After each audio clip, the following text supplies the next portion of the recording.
There is a machine running somewhere in England right now that is lying about who built it. It is painted a deep industrial blue, bolted to a concrete floor in a workshop or a college engineering bay, and it has been cutting steel since before most of the people standing near it were born. Bolted to its frame is a cast nameplate that reads Bridgeport, an American name, a Connecticut name. But the iron underneath that badge was poured in Leicester, machined in Leicester, assembled by men who walked to work through the soot of the East Midlands, and who knew exactly whose machine it really was. It was an Adcock and Shipley, and the men who built it have been erased from it as completely as if they had never existed. That is the strange, bitter truth at the center of this story. For nearly 3/4 of a century, Adcock and Shipley built some of the most stubbornly indestructible machine tools Britain ever produced. They built them so well that tens of thousands of them are still working today, decades after the factory that made them went dark. The machines were built to last forever. And they have.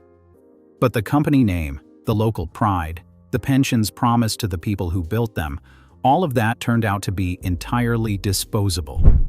This is the story of how that happened. Before we go any further, this is Trade Archive. If you want more stories like this one, take a second to like this video and subscribe. It genuinely helps these machines and the people who made them stay remembered. Now, back to Leicester.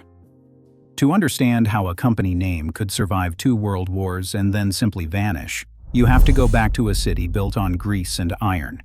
In the early years of the 20th century, Leicester was a manufacturing town in the fullest sense of the word. The skyline was a forest of brick chimneys. Foundries ran day and night. The air carried coal smoke and machine oil, and the people who lived there made things with their hands, in shoe factories and hosiery mills and engineering shops, for a living. It was here, in either 1913 or 1914, depending on which record you trust, that 2 engineers named George Adcock and Howard Shipley put their names above a door. The earliest hard evidence of the company is a 1922 trade directory, Who's Who in Engineering, which lists the firm at the Rex Machine Toolworks on Bright Street in Leicester and names the 2 of them simply as the principals. Not chairman, not managing director. Principals. 2 men who owned the place and ran it. And here is something worth being honest about, because this channel does not invent what it cannot prove. Beyond their names and that single word, principals, George Adcock and Howard Shipley have almost completely vanished from the public record. We do not have reliable birth dates for them.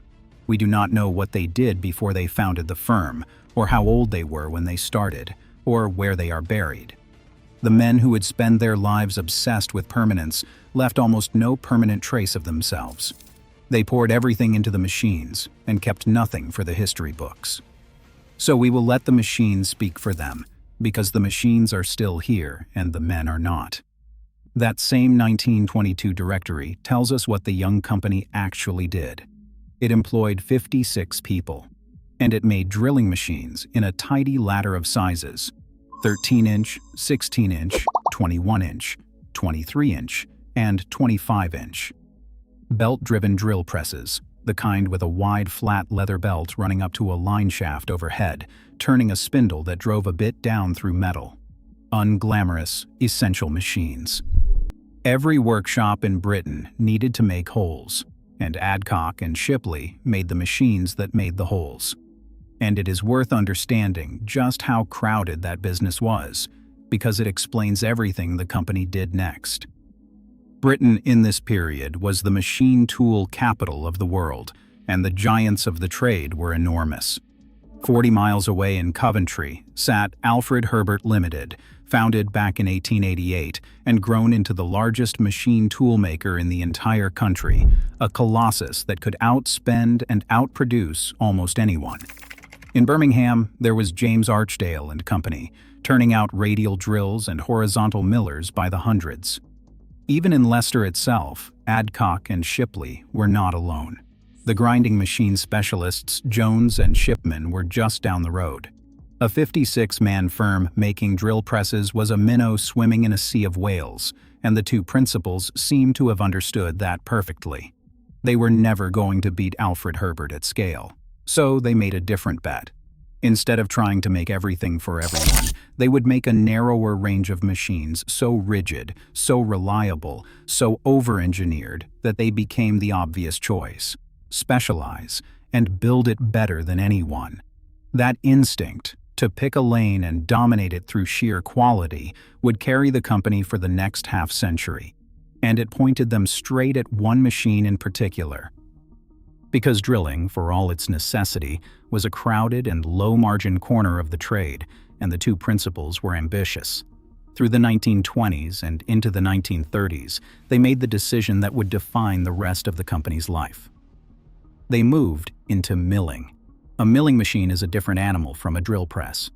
Instead of pushing a single bit straight down, a miller spins a toothed cutter and drives a workpiece against it on a moving table, shaving and shaping metal in 3 dimensions. It is the machine that turns a rough casting into a precise component. And by the mid-1930s, Adcock and Shipley had built an entire range of horizontal milling machines, organized with the flat, unfussy logic of working engineers. They called them Model 0, Model 1, Model 2, Model 3, and Model 4. No marketing names, just numbers, getting bigger as the machines got bigger. The Model 0 is the one to remember. It went into production around 1934 and stayed in the catalog in one form or another into the late 1940s.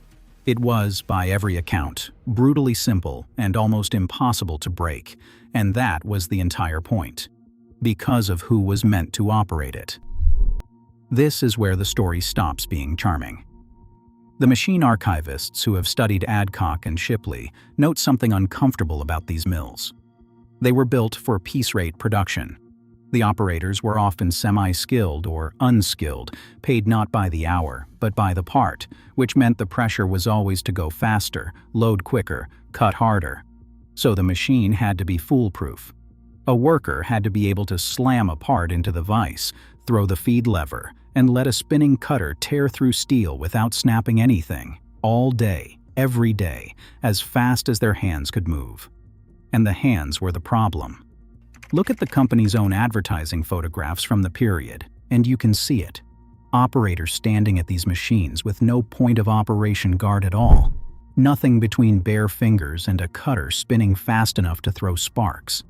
In one surviving image, the only safety equipment the worker is wearing is a scarf to keep their hair out of the gears. That was it. The machines were marvels of rigidity and reliability. The people running them were on their own. Then the war came, and the stakes changed completely.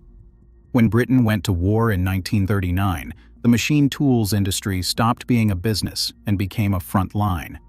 Machine tools are the machines that make other machines, and that meant they made everything. Aircraft engines, gun components, naval fittings, the parts for the weapons. The government leaned on every capable engineering firm in the country, and Adcock and Shipley, by now operating from a factory on Forest Road in Leicester, was leaned on hard. The company's wartime work went far beyond ordinary milling. The records show them building specialized production machinery for the war effort, crankshaft oil hole drilling machines, the kind needed to bore the lubrication passages through aircraft engine crankshafts, multi-spindle drilling and reaming machines for high-volume work, and keyway milling machines for cutting the precise slots that lock gears and shafts together.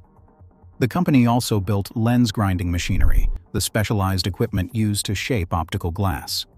In a war fought with bomb sights and rangefinders and periscopes, the ability to grind precision glass was a strategic asset, and Adcock and Shipley had it. But the part of this era that should never be forgotten is what it was like to do that work in that city. Because Leicester was a target. It made too much that the war machine needed, and on the night of the 19th into the 20th of November 1940, the German Air Force came for it. The raid that Leicester still remembers simply as Blitz Night killed 108 people.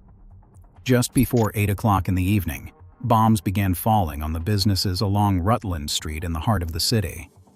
The headquarters of the shoe firm Freeman, Hardy and Willis, with 750,000 pairs of shoes inside, was almost completely destroyed by fire.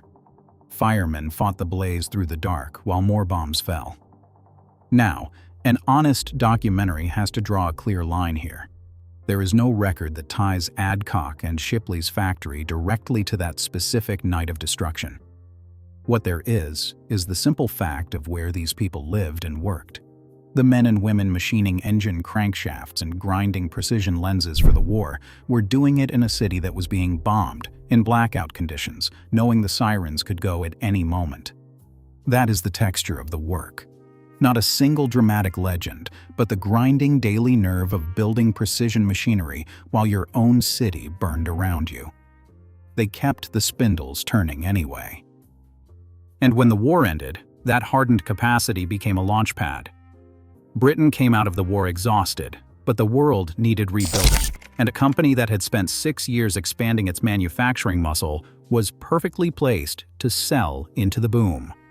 Through the late 1940s and the 1950s, Adcock and Shipley pushed out improved versions of their milling machines, with model designations that ran like a code only the trade could read: 3HG and 4HG, the 2AG, the 2S, and the swiveling head, 2SV. Heavy cast iron machines with deep webs and oversized gearboxes, built on the same philosophy as always. Make it rigid, make it last, make it impossible for a busy operator to break. Their reputation became the kind that does not need advertising, although they advertised anyway, and one of those advertisements survives in a way that is almost too perfect. Around 1960, the company took an Armstrong Siddeley Sapphire, a large and rather elegant British saloon car, and converted it into a mobile machine tool showroom. They mounted one of their horizontal millers inside it, wired so it could be plugged into the mains and demonstrated, and drove it around to customers. A working milling machine, running inside a luxury car. That vehicle still exists today, preserved by enthusiasts, a rolling monument to a company that was confident enough in its product to bring the factory floor to your doorstep. By 1961, the firm employed around 280 people and made a full spread of machinery: drilling, milling, slotting, cutting off, centering, and lens grinding machines. Adcock and Shipley had become a fixture. Their mills were the default choice for trade schools and technical colleges, and the thousands of small and medium workshops that were the real engine of British manufacturing. And that last point matters more than it might sound, because it is how the company quietly wove itself into the muscle memory of an entire generation. If you trained as an engineer in Britain in the post-war decades, there is a good chance the first horizontal miller you ever stood at was an Adcock and Shipley. You learned the feel of the trade on one of their machines. You learned to listen for the right note of a cutter biting cleanly, to read the swarf coming off the work, to wind the table feed with the unhurried confidence of someone who has done it 1,000 times, all on Leicester iron. The machines were forgiving enough for a nervous apprentice, and rigid enough for a master, which is a genuinely difficult balance to strike in a single design. That is why so many of them ended up in college workshops, and it is a large part of why so many survive. They were not just sold. They were taught on, leaned on, and remembered. A machine that teaches a craft becomes something more than a tool. It becomes a part of the people it trained. There is one machine from this era that deserves special mention because it shows just how far the company's reach extended. In the 1950s, Adcock and Shipley put their name to an extraordinary thing called the Universal Machine Tool, a single combination machine that could function as a screw-cutting lathe, a cylindrical grinder, a vertical and horizontal miller, and a drill, all in one compact unit.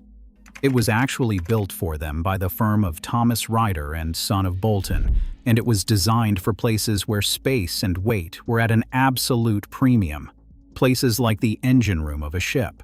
The Royal Navy used them. So did the Royal New Zealand Navy. There is an Adcock and Shipley drilling machine sitting in a transport and technology museum in New Zealand to this day. But none of this, the millers, the combination machines, the showroom car, none of it is what made Adcock and Shipley a name known around the world. That came from a deal. And to understand the deal, we have to cross the Atlantic to a man sitting in a truck with a paper bag. In 1936, in Connecticut, an engineer named Rudolph Banno was running a small firm called the Bridgeport Pattern and Model Works, together with his partner, Magnus Wallström. Banno had been born in Sweden and come to the United States as a boy of 13, and he had trained as a pattern maker, one of the most demanding crafts in all of manufacturing. And one day, sitting in his truck, he sketched out an idea on a paper bag. A milling machine built around a self-contained head mounted on a swinging ram that could tilt and swivel to attack a workpiece from almost any angle. Compact enough for a small shop, flexible enough for almost any job. The first one shipped in 1938. The Series 1 turret mill, as it became known, cost $995, and it changed everything. It was so useful, so adaptable, so right, that the word Bridgeport stopped being a place name and became the generic word for that entire type of machine. Over the decades that followed, the company sold more than 330,000 of them. By March 1967, the 100,000th Bridgeport rolled out. It is, without exaggeration, one of the most influential machine tools ever made, and demand was enormous. The American factory could not keep up with the world's appetite for these machines, and Bridgeport needed someone to build them for the markets outside the United States. They needed a partner with the engineering quality to do it right, and the reputation to be trusted. On the 30th of January, 1959, they signed that partner. It was Adcock and Shipley of Leicester. This was the coup of the company's life. The Leicester factory began building Bridgeport turret mills under license, and they built them properly, rewiring the electrics to British standards, finishing the iron to their own exacting taste. The relationship even ran both ways. Some Adcock and Shipley machines were shipped across the Atlantic and sold in North America wearing the Bridgeport badge. A small Leicester firm was now woven directly into the most famous machine tool brand on the planet. You can still spot the British ones if you know what to look for. A Leicester-built Bridgeport carries proper British electrical gear, the kind of no-volt release starters and contactors that a UK factory used, rather than the simple drum switch of an American machine. The castings are often a touch heavier, the finish a shade different. To this day, the people who collect and restore these machines argue, with the seriousness of theologians, about whether the Leicester iron was actually better than the Connecticut original. Plenty of them are convinced it was. It is a strange kind of immortality for a company whose name was about to be taken away. Their work survives, recognized and prized, even by people looking at a machine that calls itself something else. And here's the thing about that triumph. It contained the seed of the company's destruction. Because the moment Adcock and Shipley became the keeper of the Bridgeport name outside America, they became something the Americans could not afford to let go of. They had made themselves essential. And in the cold logic of corporate strategy, the things you cannot afford to lose are the things you buy. For now, though, the partnership was golden, and the company kept innovating on its own designs. The proof is the machine that vintage restorers still chase hardest today, the 1ES horizontal miller. It replaced the earlier 1E around 1970, and it was a masterclass in compact rigidity. It carried its spindle in 3 bearings, 2 of them precision preloaded angular contact types mounted right behind the spindle nose, which is the secret to cutting without chatter or vibration. It took a number 40 international taper, the industry standard. Its 2-horsepower motor sat buried in the heavy base, and the production version offered 18 spindle speeds running from 50 all the way up to 2,500 revolutions a minute.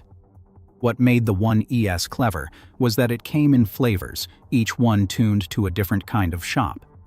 The 1ESM was the purist's machine, pure hand-lever feed, fast and intuitive for small batch work. The 1ESG was the workhorse, with an enclosed gearbox giving automatic feeds geared directly to the spindle speed, built for repetition. The 1ESJ added pneumatic controls for air-operated fixtures, and the top of the range, the 1ESAH, used an air hydraulic system for rapid traverse and infinitely variable feed. One core machine, 4 personalities. It was exactly the kind of thoughtful, practical engineering that made the company's name, and it was one of the last truly Adcock and Shipley things they would ever build, because the buyer was already at the door. In the late 1960s, the age of the conglomerate arrived. These were vast American corporations that bought up wildly unrelated businesses and stacked them under one roof. And the biggest of them all was Textron, a company whose holdings ran from helicopters to consumer goods. On the 1st of March 1968, Textron bought Bridgeport Machines outright. And because Adcock and Shipley held the keys to Bridgeport's entire non-American business, absorbing the Leicester firm became less a choice than an inevitability. Sometime over the following years, between 1968 and the mid-1970s, depending on which account you read, Adcock and Shipley was pulled inside the same corporate structure. What followed was a slow corporate suffocation that any British worker of that era would recognize. The Leicester factory's focus was steadily pulled away from its own proprietary designs and turned toward building the American brand. The engineers who had spent their careers designing the company's own machines became, more and more, fabricators of someone else's. The local identity that George Adcock and Howard Shipley had built started to dissolve. And then, in 1986, came the final cut. After 73 years, the name Adcock and Shipley was retired. The Leicester operation was rebranded, simply and completely, as Bridgeport Machines Limited.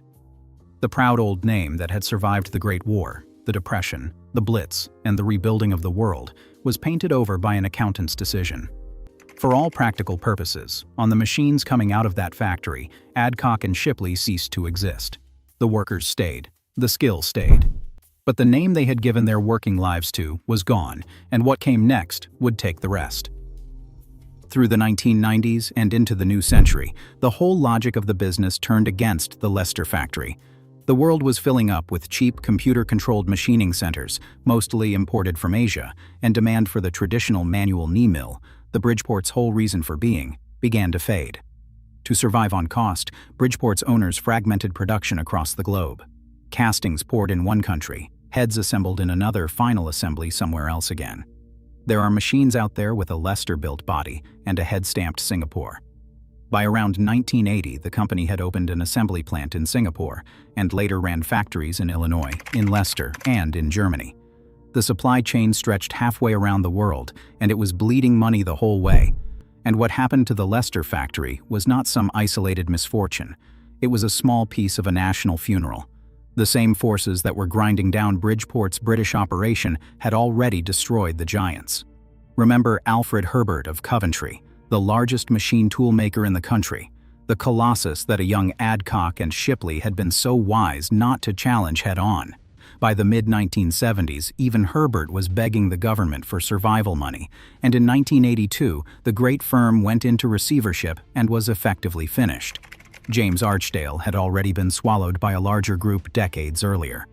One by one, the famous names of the British machine tool trade, the industry that had once made Britain the workshop of the world, were going dark. Adcock and Shipley had outlasted most of them. But outlasting a collapse is not the same as escaping it. In August 2002, the parent company in the United States filed for bankruptcy.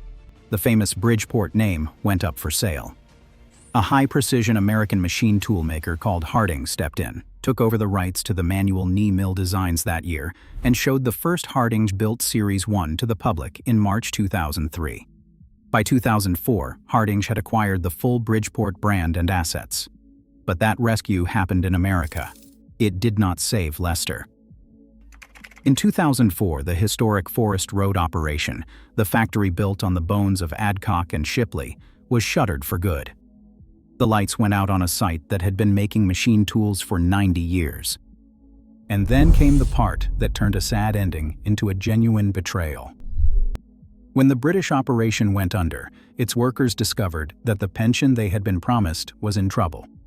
These were people who had given their entire working lives to that factory, who had breathed its cast iron dust and its cutting oil mist for decades, on the understanding that there would be a pension waiting on the other side. The company that owned them at the end had collapsed, and the pension scheme had been left dangerously short. What saved them was a piece of machinery as British as any milling machine, the Pension Protection Fund, a national safety net created precisely so that workers would not lose everything when their employer went bust. The official record is specific, and it corrects a detail that floats around online. The fund did not even begin operating until April 2005, so the scheme could not have entered it in 2004. The Bridgeport Machines pension scheme actually went into the fund's assessment process in March 2006, with the insolvent employer recorded under the bloodless name Business Machine Realizations Limited, and it formally transferred into the Protection Fund in September 2009. The workers were caught. But they were caught by a public backstop, not by the company they had served. The promise their own employer had made them was, in the end, worthless. The state had to step in to honor it. So that is how the name ended. Not in a single dramatic collapse, but in a long, quiet dismantling. Bought because it was too valuable to leave alone. Renamed because the brand was worth more than the heritage. Closed because the maths no longer worked. And the pension, the last promise standing, rescued by a stranger. But walk into a working metal shop in Britain today, and the other half of the story is still running. Because the machines refused to die. Adcock and Shipley built their mills with thick cast iron frames, oversized preloaded bearings, and gearboxes engineered for a punishment that never really came. They were so wildly overbuilt that they have comfortably outlived not just their commercial lifespans, but the entire company. Walk into a college engineering workshop, a hackspace, a small job shop anywhere in the country, and you will still find them. A heavy blue 1ES bolted down and earning its keep. A 2S taking a cut as cleanly as it did 50 years ago. Among restorers and model engineers, these machines are prized, traded at strong prices, and rebuilt with real devotion. The people who use them will tell you, with a kind of insider's pride, that the Leicester-built castings were reputedly better than the American originals. Their only real complaints are small ones, about a bit of limited room under the head, or a power feed that only runs one way. And that is the final, brutal irony of Adcock and Shipley. The company spent 73 years building machines that would last forever, and it succeeded completely. The iron was permanent. The engineering was permanent. The two men who started it understood, better than almost anyone, how to make something outlast its maker. What they could not make permanent was any of the soft human stuff. The name over the door, the pride of the city that built them, the security promised to the people who poured the iron and breathed the dust and kept the spindles turning while the bombs fell. All of that proved disposable in a way the machines never were. The men who built things to last forever were treated as if they were the most temporary thing in the building. The next time you stand near an old blue mill with the wrong name on its side, look closer at the iron. Somewhere on that machine, under the paint and the badge and the decades of swarf, there is the work of people in Leicester who deserve to be remembered at least as well as the steel they cut. This channel exists to remember exactly those people. If this is the kind of story you want more of, the machines and the makers the history books left out, subscribe to Trade Archive. There is another industrial empire waiting on the screen right now, and the people who built it are just as worth your time as these were.